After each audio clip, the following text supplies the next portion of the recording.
ഹസൻ അൽ ബസരി എന്ന് പറഞ്ഞ പ്രഗത്ഭനായ പണ്ഡിതൻ പള്ളിക്ക് മുകളിൽ നിന്ന് ഒരിക്കൽ ഇങ്ങനെ മാറിയിരുന്ന് കരയുന്ന സന്ദർഭത്തിൽ താഴോട്ടൊരു തുള്ളി വെള്ളം താഴെ ഇരിക്കുന്ന ഒരു മനുഷ്യന്റെ കയ്യിൽ ഒറ്റിയപ്പോ താഴെ ഇരിക്കുന്ന മനുഷ്യൻ മുകളിലേക്ക് നോക്കി ചോദിക്കുന്നുണ്ട്, അപ്പൊ അവിടെ നിന്ന് ഇങ്ങോട്ട് ഉറ്റിയിരിക്കുന്ന വെള്ളം ശുദ്ധമായിരിക്കുന്ന വെള്ളമാണോ എന്ന് ചോദിക്കുമ്പോൾ അദ്ദേഹം പറയുന്നുണ്ട്, ഇത് ശുദ്ധമായിരിക്കുന്ന വെള്ളമല്ല.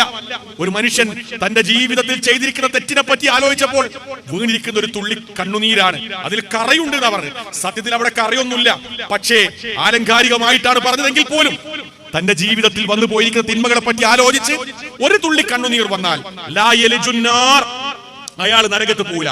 റജുലുൻ, ഒരു മനുഷ്യൻ ബകാ മിൻ ഖശിയത്തില്ല, അല്ലാഹുവിനെ പറ്റി ആലോചിച്ച് ഒരു തുള്ളി കണ്ണുനീർ വന്നു. ഹത്താ യഊദൽ ലബൻ ഫിൽ റഈ, കറന്നെടുത്തിരിക്കുന്ന പാല് അകിടിലേക്ക് പോവൽ എത്രമാത്രം അസംഭവ്യമാണോ അത്രയും അസംഭവ്യമാണത്രേ നമ്മൾ റബ്ബുമായിട്ട് മുനാജാത്ത് നടത്തിയപ്പോ നമ്മുടെ കണ്ണിൽ നിന്ന് വന്നിരിക്കുന്ന കണ്ണുനീർ.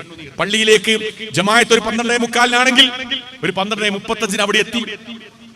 സുന്നത്ത് നമസ്കാരം നിർവഹിച്ച് വിശുദ്ധ വേദഗ്രന്ഥമായ ഖുർആൻ പാരായണം ചെയ്യുന്നതിന് മുമ്പ് അല്ലെങ്കിൽ പ്രാർത്ഥിക്കുന്നതിന് മുമ്പ് റബ്ബുമായിട്ടൊന്നിങ്ങനെ മനസ്സിൽ ഒരു സംവാദം നടത്താൻ നമുക്ക് പറ്റിയാൽ ആ സന്ദർഭത്തെ പറ്റി നബി പറഞ്ഞു, അതൊരു വല്ലാത്ത സന്ദർഭമാണ്. നമുക്ക് ഏറ്റവും കൂടുതൽ പ്രാർത്ഥനയ്ക്ക് ഉത്തരം കിട്ടുന്ന ഒരു സമയമായിട്ടും ആ സമയത്ത് എണ്ണിയതായിട്ട് നമുക്ക് കാണാൻ കഴിയും. ഒരല്പനേരം മാറിയിരുന്നു കൊണ്ടുള്ള ഒരു സംസാരം. നാളെ അല്ലാഹുവിന്റെ അർശിന്റെ തണൽ ലഭിക്കുന്ന വിഭാഗത്തെ പറ്റി പറഞ്ഞപ്പോഴും നബി സല്ലല്ലാഹു അലൈഹി വസല്ലം പറഞ്ഞു, വറജുലുൻ, ഒരു ചെറുപ്പക്കാരൻ ദക്കറല്ലാഹ് ഖാലിയൻ, മാറിയിരുന്നു, വഫാലത് ഐനാ, അവൻ റബ്ബിനോട് പറഞ്ഞപ്പോ കുറെ നേരം സംസാരിച്ചപ്പോൾ അവന്റെ കണ്ണിൽ നിന്ന് ഒരു തുള്ളി കണ്ണുനീർ ഉറ്റി വീണു. ആ കണ്ണുനീരാണത്രേ ബ്ലാക്ക് ഡോട്ടിനെ, കറുത്ത പുള്ളിയെ മാറ്റാനുള്ള ഏറ്റവും വലിയ ലിക്വിഡ്. നമ്മുടെ ബാത്റൂമിൽ ഒരു വൈറ്റ് ക്ലോസറ്റിന്റെ അകത്ത് കുറച്ച് കറകൾ കാണുമ്പോൾ നമ്മൾ ഏതെങ്കിലും ഹാർപ്പിക്കോ മറ്റോ ഉറ്റിച്ച് ഒന്ന് ബ്രഷ് ചെയ്യുമ്പോൾ നേരത്തെ ഉണ്ടായ അതേ രൂപത്തിലേക്ക് തന്നെ വെട്ടിത്തിളങ്ങി നമുക്ക് കാണാൻ കഴിയും.